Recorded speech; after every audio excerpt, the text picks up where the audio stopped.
प्रभु की स्तुति। आप इस चैनल को रोजाना सुनकर एक साल में बाइबल पढ़ सकते हैं। Please subscribe and support. आज के बाइबल अध्याय।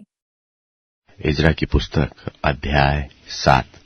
इज़रा की पुस्तक अध्याय 7। इन बातों के बाद अर्थात फारस के राजा अरतक्षत के दिनों में इज़रा बाबेल से यरूशलेम को गया। वह सरायाह का पुत्र था और सरायाह अजर्याह का पुत्र था। अजर्याह हिल्किय्याह का और हिल्किय्याह शल्लूम का, शल्लूम सादोक का, सादोक अहीतूब का, अहीतूब अमर्याह का, अमर्याह अजर्याह का, अजर्याह मरायोत का, मरायोत जरह्याह का, जरह्याह उज्जी का, उज्जी बुक्की का, बुक्की अबीशू का, अबीशू पिनहास का, पिनहास एलियाजर का और एलियाजर हारून महायाजक का पुत्र था। यही इज़रा मूसा की व्यवस्था के विषय जिसे इस्राएल के परमेश्वर यहोवा ने दी थी निपुण शास्त्री था। और उसके परमेश्वर यहोवा की कृपादृष्टि जो उस पर रही, इसके कारण राजा ने उसका मुंह मांगा वर दे दिया। और कितने इज़राइली और याजक, लेवीय, गवैये, द्वारपाल और नतीन के कुछ लोग अरतक्षत्र राजा के 7वें वर्ष में यरूशलेम को गए। और वह राजा के 7वें वर्ष के 5वें महीने में यरूशलेम को पहुंचे। पहले महीने के पहले दिन को तो वह बाबेल से चल दिया और उसके परमेश्वर की कृपा दृष्टि उस पर रही। इस कारण 5वें महीने के पहले दिन वह यरूशलेम को पहुंचा, क्योंकि इज़रा ने यहोवा की व्यवस्था का अर्थ बूझ लेने और उसके अनुसार चलने और इस्राएल में विधि और नियम सिखाने के लिए अपना मन लगाया था।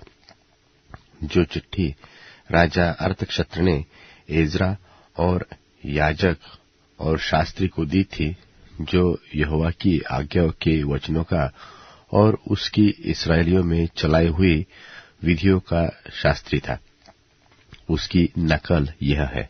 अर्थात इज़रा याजक जो स्वर्ग के परमेश्वर की व्यवस्था का पूर्ण शास्त्री है, उसको अरतक्षत्र महाराजा धीराज की ओर से इत्यादि मैं यह आज्ञा देता हूं कि मेरे राज्य में जितने इस्राएली और उनके याजक और लेवीय अपनी इच्छा से यरूशलेम जाना चाहे, वे तेरे संग जाने पाए। तू तो राजा और उनके 7 मंत्रियों की ओर से इसलिए भेजा जाता है कि अपने परमेश्वर की व्यवस्था के विषय जो तेरे पास है, यहूदा और यरूशलेम की दशा बूझ ले। और जो चांदी सोना राजा और उसके मंत्रियों ने इस्राएल के परमेश्वर को, जिसका निवास यरूशलेम में है, अपनी इच्छा से दे दिया है, और जितना चांदी सोना कुल बाबेल प्रांत में तुझे मिलेगा, और जो कुछ लोग और याजक अपनी इच्छा से अपने परमेश्वर के भवन के लिए जो यरूशलेम में है देंगे, उसको ले जाए।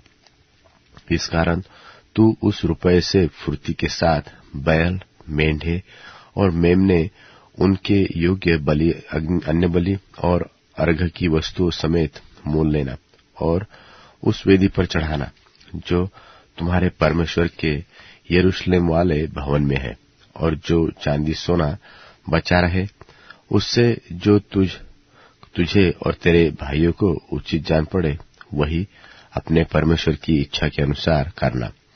और तेरे परमेश्वर के भवन की उपासना के लिए जो पात्र तुझे सौंपे जाते हैं, उन्हें यरूशलेम के परमेश्वर के सामने दे देना।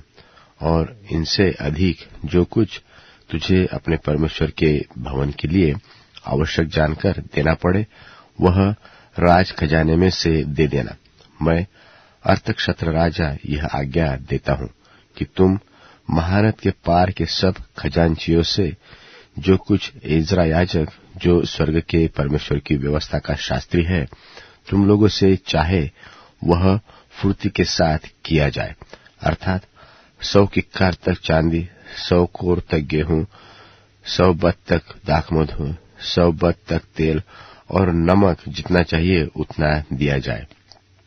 जो आज्ञा स्वर्ग के परमेश्वर की ओर से मिले, ठीक उसी के अनुसार स्वर्ग के परमेश्वर के भवन के लिए किया जाए। राजा और राजकुमारों के राज्य पर परमेश्वर का क्रोध क्यों भड़कने पाए? फिर हम तुमको चिता देते हैं कि परमेश्वर के उस भवन के किसी याजक, लेवीय, गवैये, द्वारपाल, नतीन व और किसी सेवक से कर, चुंगी व राहदारी लेने की आज्ञा नहीं है।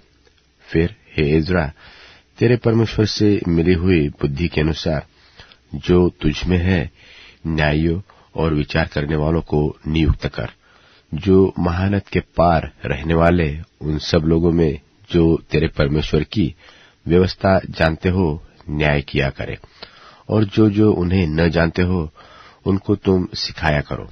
और जो कोई तेरे परमेश्वर की व्यवस्था और राजा की व्यवस्था न माने, उसको दंड फुर्ती से दे दिया जाए, चाहे प्राण दंड, चाहे देश निकाला, चाहे माल जब्त किया जाना, चाहे कैद करना। धन्य है हमारे पितरों का परमेश्वर यहोवा, जिसने ऐसी मनसा राजा के मन में उत्पन्न की है कि यहोवा के यरूशलेम के भवन को संवारे, और मुझ पर राजा और उसके मंत्रियों और राजा के सबसे बड़े बड़े हकीमों को दयालु किया। मेरे परमेश्वर यहोवा की कृपा दृष्टि जो मुझ पर हुई, इसके अनुसार मैंने हियाव बांधा और इस्राएल में से मुख्य पुरुषों को इकट्ठे किया कि वे मेरे संग चले। इज़रा की पुस्तक अध्याय 8। इज़रा की पुस्तक अध्याय 8।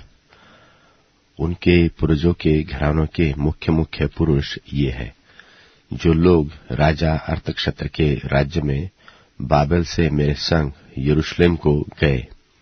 उनकी वंशावली यह है, अर्थात पिनहास के वंश में से गेरशोम, इतामार के वंश से दानियल, दाऊद के वंश में से हत्तूस, शकन्याह के वंश में से परोश के गोत्र में से जकर्याह, जिसके संग 150 पुरुषों की वंशावली हुई।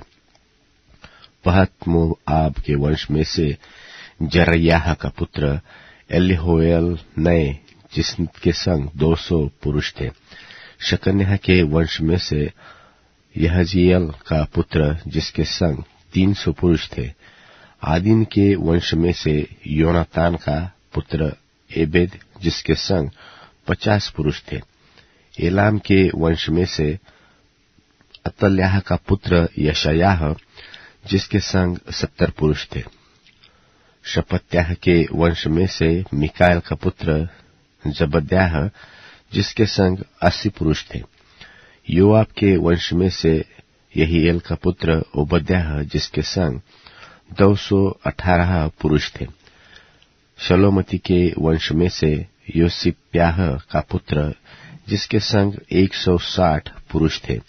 बेबै के वंश में से बेबै का पुत्र जकर्याह, जिसके संग 28 पुरुष थे। अजगाद के वंश में से हक्कातान का पुत्र योहानान, जिसके संग 110 पुरुष थे। अदो की काम के वंश में से जिसके पीछे गए उनके ये नाम हैं, अर्थात एलीपेलेत, ईएल और समाया, और उनके संग 60 पुरुष थे। और बिग्वै के वंश में से उत्तय और जब्बूद थे, और उनके संग 70 पुरुष थे। इनको मैंने उस नदी के पास जो हवा की ओर बहती है इकट्ठा कर लिया, और वहां हम लोग 3 दिन डेरे डाले रहे। और मैंने वहां लोगों और याजकों को देख लिया, परंतु किसी लेवियों को न पाया। मैंने एलीजेर, अरियल, शमायाह, पलनातान, यारीब, एलनातान, नातान, जकर्याह और मशुल्लाम को, जो मुख्य पुरुष थे, और योयारीब और एलनातान को, जो बुद्धिमान थे, बुलवाकर इद्दो के पास, जो कासिप्या नाम स्थान का प्रधान था, भेज दिया। और उनको समझा दिया कि कासिप्या स्थान में इद्दो और उसके भाई नतीन लोगों से क्या क्या कहना, कि वे हमारे पास हमारे परमेश्वर के भवन के लिए सेवा टहल करने वालों को ले आए, और हमारे परमेश्वर की कृपा दृष्टि जो हम पर हुई इसके कारण वे हमारे पास इश्शेकेल जो इसराइल के परपोता और लेवी के पोता महली के वंश में से था, और शेरेब्याह को और उसके पुत्रों और भाइयों को अर्थात 18 जनों को, और हशब्याह को और उसके संग मरारी के वंश में से यशायाह को और उसके पुत्रों और भाइयों को अर्थात 20 जनों को, और नतीन लोगों में से जिन्हें दाऊद और हाकिमों ने लेवियों की सेवा करने को ठहराया था 220 नतीनों को ले आए। इन सबों के नाम लिखे हुए थे। तब मैंने वहां अर्थात अहवा नदी के तीर पर उपवास का प्रचार इस आशय से किया कि हम परमेश्वर के सामने दीन हों और उससे अपने बाल बच्चों और अपनी समस्त संपत्ति के लिए सरल यात्रा मांगे, क्योंकि मैं मार्ग में शत्रुओं से बचने के लिए सिपाहियों का दल और सवार राजा से मांगने से लजाता था, क्योंकि हम राजा से यह कह चुके थे कि हमारा परमेश्वर अपने सब खोजियों पर भलाई के लिए कृपा दृष्टि रखता है, और जो उसे त्याग देते हैं उसका बल और कोप उनके विरुद्ध है। इसी विषय पर हमने उपवास करके अपने परमेश्वर से प्रार्थना की और उसने हमारी सुनी। तब मैंने मुख्य याजकों में से 12 पुरुषों को अर्थात शेरेब्याह, हशब्याह और इनके 10 भाइयों को अलग करके, जो चांदी, सोना और पात्र राजा और उसके मंत्रियों और उसके हाकिमों और जितने इस्राएली उपस्थित थे उन्होंने हमारे परमेश्वर के भवन के लिए भेंट दिए थे, उन्हें तौलकर उनको दिया। अर्थात मैंने उनके हाथ में 650 किक्कार चांदी और 100 किक्कार चांदी के पात्र और 100 किक्कार सोना, 1000 दरकमोन के सोने के 20 कटोरे और सोने सरीखे अनमोल चोखे चमकने वाले पीतल के 2 पात्र तौलकर दे दिए। और मैंने उनसे कहा, तुम तो यहोवा के लिए पवित्र हो और ये पात्र भी पवित्र है, और यह चांदी और सोना भेंट का है जो तुम्हारे पितरों के परमेश्वर यहोवा के लिए प्रसन्नता से दी गई। इसलिए जागते रहो, और जब तक तुम इन्हें यरूशलेम में प्रधान याजकों और लेवियों और इस्राएल के पितरों के घरानों के प्रधानों के सामने यहोवा के भवन की कोठरियों में तौलकर न दो, तब तक इनकी रक्षा करते रहो। तब याजकों और लेवियों ने चांदी, सोने और पात्रों को तौलकर ले लिया कि उन्हें यरूशलेम को हमारे परमेश्वर के भवन में पहुंचाए। पहले महीने के 12वें दिन को हमने अहवा नदी से कूच करके यरूशलेम का मार्ग लिया, और हमारे परमेश्वर की कृपा दृष्टि हम पर रही, और उसने हमको शत्रुओं और मार्ग पर घात लगाने वालों के हाथ से बचाया। निदान हम यरूशलेम को पहुंचे और वहां 3 दिन रहे। फिर चौथे दिन वह चांदी, सोना और पात्र हमारे परमेश्वर के भवन में उरिय्याह के पुत्र मरेमोत याजक के हाथ में तौलकर दिए गए, और उसके संग पिनहास का पुत्र एलियाजर था, और उनके संग यीशु का पुत्र योजाबाद लेवीय और बित्तुई का पुत्र नोअद्याह लेवीय थे। ये सब वस्तुएं गिनी और तौली गई, और उनका तौल उसी समय लिखा गया। जो बंधुआई से आए थे उन्होंने परमेश्वर के इस्राएल के लिए होम बलि चढ़ाए, अर्थात समस्त इस्राएल के निमित्त 12 बछड़े, 96 मेंढे और 77 मेंढे मेमने, और पाप बलि के लिए 12 बकरे। यह सब यहोवा के लिए होम बलि था। तब उन्होंने राजा की आज्ञाएं महानद के इस पार के अधिकारियों और अधिपतियों को दी, और उन्होंने इस्राएली लोगों और परमेश्वर के भवन के काम की सहायता की। यूहन्ना रचित सुसमाचार 6वां अध्याय। इन बातों के बाद यीशु गलील की झील अर्थात तिबिरियास की झील के पास गया, और एक बड़ी भीड़ उसके पीछे हो ली, क्योंकि जो आश्चर्य कर्म वह बीमारों पर दिखाता था वे उनको देखते थे। तब यीशु पहाड़ पर चढ़कर अपने चेलों के साथ वहां बैठा, और यहूदियों के फसह का पर्व निकट था। तब यीशु ने अपनी आंखें उठाकर एक बड़ी भीड़ को अपने पास आते देखा, और फिलिप्पुस से कहा कि हम इनके भोजन के लिए कहां से रोटी मोल ले आएं। परंतु उसने यह बात उसे परखने के लिए कही, क्योंकि वह आप जानता था कि मैं क्या करूंगा।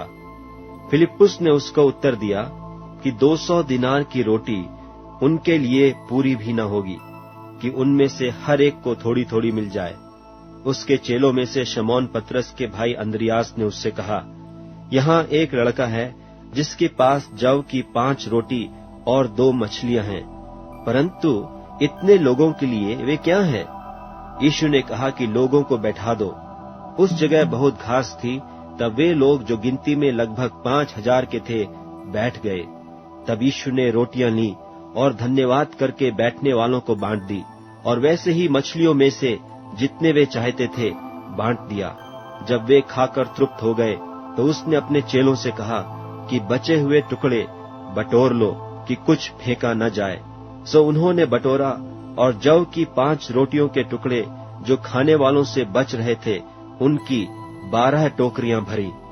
तब जो आश्चर्य कर्म उसने कर दिखाया उसे वे लोग देखकर कहने लगे कि वह भविष्यद्वक्ता जो जगत में आने वाला था निश्चय यही है। यीशु यह जानकर कि वे मुझे राजा बनाने के लिए आकर पकड़ना चाहते हैं, फिर पहाड़ पर अकेला चला गया। फिर जब संध्या हुई तो उसके चेले झील के किनारे आए और नाव पर चढ़कर झील के पार कफरनहूम को जाने लगे। उस समय अंधेरा हो गया था और यीशु अभी तक उनके पास नहीं आया था, और आंधी के कारण झील में लहरें उठने लगी।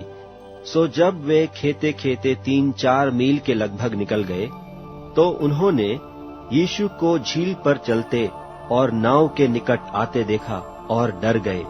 परंतु उसने उनसे कहा कि मैं हूँ, डरो मत। सो वे उसे नाव पर चढ़ा लेने के लिए तैयार हुए, और तुरंत वह नाव उस स्थान पर जा पहुंची जहां वह जाते थे। दूसरे दिन उस भीड़ ने जो झील के पार खड़ी थी यह देखा कि यहाँ एक को छोड़कर और कोई छोटी नाव न थी, और यीशु अपने चेलों के साथ उस नाव पर न चढ़ा, परंतु केवल उसके चेले चले गए थे।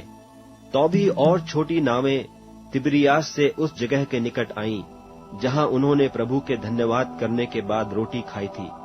सो जब भीड़ ने देखा कि यहाँ न यीशु है और न उसके चेले, तो वे भी छोटी छोटी नावों पर चढ़ के यीशु को ढूंढते हुए कफरनहूम को पहुंचे, और झील के पार उससे मिलकर कहा, हे रब्बी, तू यहाँ कब आया? यीशु ने उन्हें उत्तर दिया कि मैं तुमसे सच सच कहता हूँ, तुम मुझे इसलिए नहीं ढूंढते हो कि तुमने अचंभित काम देखे, परंतु इसलिए कि तुम रोटियां खाकर तृप्त हुए। नाशमान भोजन के लिए परिश्रम न करो, परंतु उस भोजन के लिए जो अनंत जीवन तक ठहरता है, जिसे मनुष्य का पुत्र तुम्हें देगा, क्योंकि पिता अर्थात परमेश्वर ने उसी पर छाप कर दी है। उन्होंने उससे कहा, परमेश्वर के कार्य करने के लिए हम क्या करें? यीशु ने उन्हें उत्तर दिया, परमेश्वर का कार्य यह है कि तुम उस पर जिसे उसने भेजा है विश्वास करो। तब उन्होंने उससे कहा, फिर तू कौन सा चिन्ह दिखाता है कि हम उसे देखकर तेरी प्रतीति करें कि तू कौन सा काम दिखाता है? हमारे बाप दादों ने जंगल में मन्ना खाया, जैसा लिखा है कि उसने उन्हें खाने के लिए स्वर्ग से रोटी दी। यीशु ने उनसे कहा, मैं तुमसे सच सच कहता हूँ कि मूसा ने तुम्हें वह रोटी स्वर्ग से न दी, परंतु मेरा पिता तुम्हें सच्ची रोटी स्वर्ग से देता है, क्योंकि परमेश्वर की रोटी वही है जो स्वर्ग से उतरकर जगत को जीवन देती है। तब उन्होंने उससे कहा, हे प्रभु, यह रोटी हमें सर्वदा दिया कर। यीशु ने उनसे कहा, जीवन की रोटी मैं हूँ, जो मेरे पास आएगा वह कभी भूखा न होगा, और जो मुझ पर विश्वास करेगा वह कभी प्यासा न होगा। परंतु मैंने तुमसे कहा कि तुमने मुझे देख भी लिया है तो भी विश्वास नहीं करते। जो कुछ पिता मुझे देता है वह सब मेरे पास आएगा, और जो कोई मेरे पास आएगा उसे मैं कभी न निकालूंगा, क्योंकि मैं अपनी इच्छा नहीं वरन अपने भेजने वाले की इच्छा पूरी करने के लिए स्वर्ग से उतरा हूँ। और मेरे भेजने वाले की इच्छा यह है कि जो कुछ उसने मुझे दिया है उसमें से मैं कुछ न खोऊं, परंतु उसे अंतिम दिन फिर जिला उठाऊं। क्योंकि मेरे पिता की इच्छा यह है कि जो कोई पुत्र को देखे और उस पर विश्वास करे वह अनंत जीवन पाए, और मैं उसे अंतिम दिन फिर जिला उठाऊंगा। सो यहूदी उस पर कुड़कुड़ाने लगे, इसलिए कि उसने कहा था कि जो रोटी स्वर्ग से उतरी वह मैं हूँ। और उन्होंने कहा, क्या यह यूसुफ का पुत्र यीशु नहीं, जिसके माता पिता को हम जानते हैं? तो वह क्यों कर कहता है कि मैं स्वर्ग से उतरा हूँ? यीशु ने उनको उत्तर दिया कि आपस में मत कुड़कुड़ाओ। कोई मेरे पास नहीं आ सकता जब तक पिता जिसने मुझे भेजा है उसे खींच न ले, और मैं उसको अंतिम दिन फिर जिला उठाऊंगा। भविष्यद्वक्ताओं के लेखों में यह लिखा है कि वे सब परमेश्वर की ओर से सिखाए हुए होंगे। जिस किसी ने पिता से सुना और सीखा है वह मेरे पास आता है। यह नहीं कि किसी ने पिता को देखा, परंतु जो परमेश्वर की ओर से है केवल उसी ने पिता को देखा है। मैं तुमसे सच सच कहता हूँ कि जो कोई विश्वास करता है अनंत जीवन उसी का है। जीवन की रोटी मैं हूँ। तुम्हारे बाप दादों ने जंगल में मन्ना खाया और मर गए। यह वह रोटी है जो स्वर्ग से उतरी है, ताकि मनुष्य उसमें से खाए और न मरे। जीवन की रोटी जो स्वर्ग से उतरी मैं हूँ। यदि कोई इस रोटी में से खाए तो सर्वदा जीवित रहेगा, और जो रोटी मैं जगत के जीवन के लिए दूंगा वह मेरा मांस है। इस पर यहूदी यह कहकर आपस में झगड़ने लगे कि यह मनुष्य क्यों कर हमें अपना मांस खाने को दे सकता है। यीशु ने उनसे कहा, मैं तुमसे सच सच कहता हूँ, जब तक मनुष्य के पुत्र का मांस न खाओ और उसका लोहू न पियो, तुम में जीवन नहीं। जो मेरा मांस खाता और मेरा लोहू पीता है, अनंत जीवन उसी का है, और मैं अंतिम दिन फिर उसे जिला उठाऊंगा। क्योंकि मेरा मांस वास्तव में खाने की वस्तु है और मेरा लोहू वास्तव में पीने की वस्तु है। जो मेरा मांस खाता और मेरा लोहू पीता है वह मुझ में स्थिर बना रहता है और मैं उसमें। जैसा जीवते पिता ने मुझे भेजा और मैं पिता के कारण जीवित हूँ, वैसा ही वह भी जो मुझे खाएगा मेरे कारण जीवित रहेगा। जो रोटी स्वर्ग से उतरी यही है, बाप दादों के समान नहीं कि खाया और मर गए। जो कोई यह रोटी खाएगा वह सर्वदा जीवित रहेगा। ये बातें उसने कफरनहूम के एक आराधनालय में उपदेश देते समय कहीं। इसलिए उसके चेलों में से बहुतों ने यह सुनकर कि यह बात नागवार है, इसे कौन सुन सकता है, यीशु ने अपने मन में यह जानकर कि मेरे चेले आपस में इस बात पर कुड़कुड़ाते हैं, उनसे पूछा, क्या इस बात से तुम्हें ठोकर लगती है? और यदि तुम मनुष्य के पुत्र को जहां वह पहले था वहां ऊपर जाते देखोगे तो क्या होगा? आत्मा तो जीवनदायक है, शरीर से कुछ लाभ नहीं। जो बातें मैंने तुमसे कही हैं वे आत्मा हैं और जीवन भी हैं, परंतु तुम में से कितने ऐसे हैं जो विश्वास नहीं करते? क्योंकि यीशु तो पहले ही से जानता था कि जो विश्वास नहीं करते वे कौन हैं और कौन मुझे पकड़वाएगा। और उसने कहा, इसीलिए मैंने तुमसे कहा था कि जब तक किसी को पिता की ओर से यह वरदान न दिया जाए तब तक वह मेरे पास नहीं आ सकता। इस पर उसके चेलों में से बहुतेरे उल्टे फिर गए और उसके बाद उसके साथ न चले। तब यीशु ने उन 12 से कहा, क्या तुम भी चले जाना चाहते हो? शमौन पतरस ने उसको उत्तर दिया कि हे प्रभु, हम किसके पास जाएं? अनंत जीवन की बातें तो तेरे ही पास हैं, और हमने विश्वास किया और जान गए हैं कि परमेश्वर का पवित्र जन तू ही है। यीशु ने उन्हें उत्तर दिया, क्या मैंने तुम 12 को नहीं चुन लिया? तो भी तुम में से एक व्यक्ति शैतान है। यह उसने शमौन इस्करियोती के पुत्र यहूदा के विषय में कहा, क्योंकि यही जो उन 12 में से था उसे पकड़वाने को था। भजन संहिता अध्याय 18। भजन संहिता अध्याय 18। हे परमेश्वर मेरे बल, मैं तुझसे प्रेम करता हूँ। यहोवा मेरी चट्टान और मेरा गढ़ और मेरा छुड़ाने वाला है। मेरा ईश्वर मेरी चट्टान है, जिसका मैं शरणागत हूँ। वह मेरी ढाल और मेरी मुक्ति का सिंह और मेरा ऊंचा गढ़ है। मैं यहोवा को, जो स्तुति के योग्य है, पुकारूंगा। इस प्रकार मैं अपने शत्रुओं से बचाया जाऊंगा। मृत्यु की रस्सियों से मैं चारों ओर घिर गया हूँ, और अधर्म की बाढ़ ने मुझको भयभीत कर दिया। पाताल की रस्सियां मेरे चारों ओर थी, और मृत्यु के फंदे मुझ पर आए थे। अपने संकट में मैंने यहोवा परमेश्वर को पुकारा। मैंने अपने परमेश्वर की दोहाई दी, और उसने अपने मंदिर में से मेरी बातें सुनी, और मेरी दोहाई उसके पास पहुंचकर उसके कानों में पड़ी। तब पृथ्वी हिल गई और कांप उठी, और पहाड़ों की नेवें कपित होकर हिल गई, क्योंकि वह अति क्रोधित हुआ था। उसके नथनों से धुआं निकला, और उसके मुंह से आग निकलकर भस्म करने लगी, जिससे कोयले दहक उठे, और वह स्वर्ग को नीचे झुकाकर उतर आया, और उसके पांव तले घोर अंधकार छा गया, और वह करूब पर सवार होकर उड़ा, वरन पवन के पंखों पर सवारी करके वेग से उड़ा। उसने अंधियारे को अपने छिपने का स्थान और अपने चारों ओर का मंडप बनाया। मेघों का अंधकार और आकाश की काली घटाएं, उसकी उपस्थिति की झलक से उसकी काली घटाएं फट गई, ओले और अंगारे। तब यहोवा आकाश में गरजा, और परम प्रधान ने अपनी वाणी सुनाई, ओले और अंगारे। उसने अपने तीर चला चलाकर उनको तीतर बीतर किया, वरन बिजलियां गिरा गिराकर उनको परास्त किया। तब जल के नाले देख पड़े, और जगत की नेवें प्रकट हुई। यह तो हे यहोवा तेरी डांट से और तेरे नथनों की सांस की झोंके से हुआ। उसने ऊपर से हाथ बढ़ाकर मुझे थाम लिया, और गहरे जल में से खींच लिया। उसने मेरे बलवंत शत्रु से और उनसे जो मुझसे घृणा करते थे मुझसे छुड़ाया, क्योंकि वे अधिक सामर्थी थे। मेरी विपत्ति के दिन वे मुझ पर आ पड़े, परंतु यहोवा मेरा आश्रय था, और उसने मुझे निकालकर चौड़े स्थान में पहुंचाया। उसने मुझको छुड़ाया, क्योंकि वह मुझसे प्रसन्न था।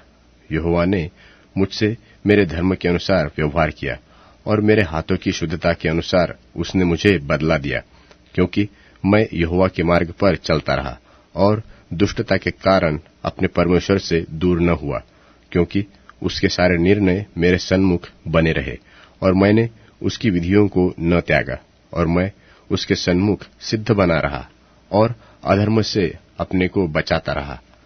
यहोवा परमेश्वर ने मुझे मेरे धर्म के अनुसार और मेरे हाथों की शुद्धता के अनुसार, जिसे वह देखता था, दयावंत के साथ तू अपने को दयावंत दिखाता, और खरे पुरुष के साथ तू अपने को खरा दिखाता है।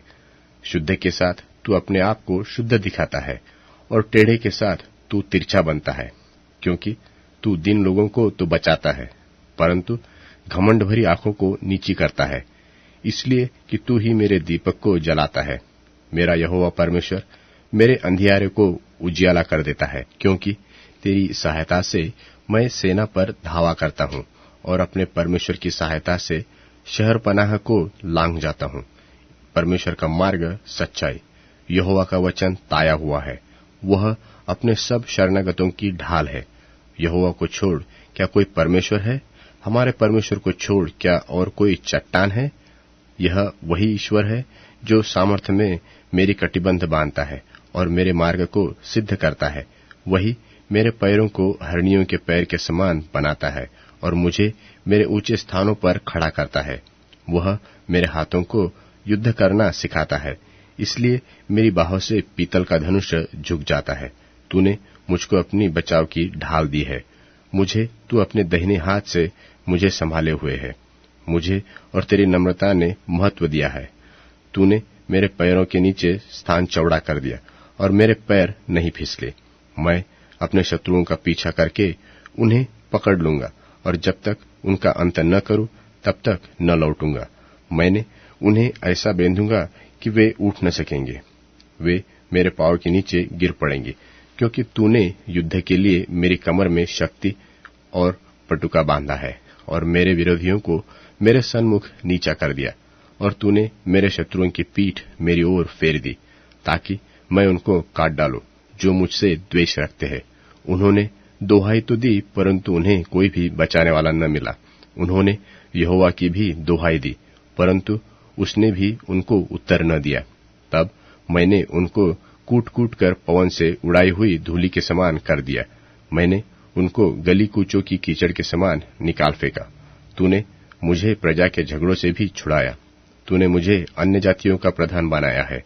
जिन लोगों को मैं जानता भी न था, वे मेरे अधीन होंगे। मेरा नाम सुनते ही वह मेरी आज्ञा का पालन करेंगे। परदेशी मेरे वश में हो जाएंगे। परदेशी मुरझा जाएंगे और अपने किलों में से थरथराते हुए निकलेंगे। यहोवा परमेश्वर जीवित है। मेरी चट्टान धन्य है और मेरे मुक्तिदाता परमेश्वर की बड़ाई हो। धन्य है मेरा पलटा लेने वाला परमेश्वर, जिनके देश देश के लोगों को मेरे वश में कर दिया है और मुझे मेरे शत्रुओं से छुड़ाया है। तू मुझको मेरे विरोधियों से ऊंचा करता है और उपद्रवी मनुष्य से बचाता है। इस कारण मैं जाति जाति के सामने तेरा धन्यवाद करूंगा और तेरे नाम का भजन गाऊंगा।